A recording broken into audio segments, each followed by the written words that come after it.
Man of Steel was released in 2014. I'm a huge Superman fan. Superman saved people. And I don't want it to sound trivial, but one of the things that got me through was wanting to watch it. I grew up in Glasgow. My mum used to say that I was a happy kid, laughing and joking about. But then when I was out in the street, people would want to do something. I was pushed, I was kicked, I was spat upon.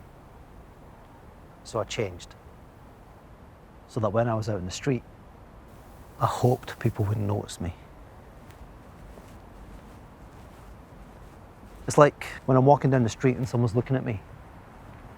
I'm thinking, you're not looking at me because I've got nice trainers or I'm a good looking guy. Nah. Nah. You're looking at me because I'm Asian.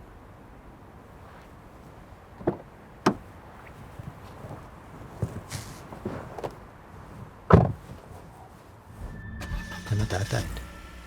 Alcohol. And I was under a lot of pressure from my mum. See, there's this pressure in Asian families to have everything worked out, and I don't have it worked out. Maybe I'll never work it out. She decided I needed a job, and my cousin needed workers for his pizza shop, so I was like, fine, it's a part-time job. But 3 days extended to 6. I didn't want to do it because I was doing my college course, drawing and designing. But I didn't have a choice. I've always done everything my mum wanted me to do. And my football went. It was the only time I saw my friends from college. Everything was being taken away from me. Then things got worse. I was going to get my beard clipped before I opened the pizza shop. The guy that clips my beard wasn't in, so I thought I'll go get some napkins from B&Q for the shop. I went down the lane and I had my music on. 3 guys came up to me and I thought they were asking for directions. So I took my headphones off and one of them says, "Terrorist." I went past them to just walk on through and then they opened my bags.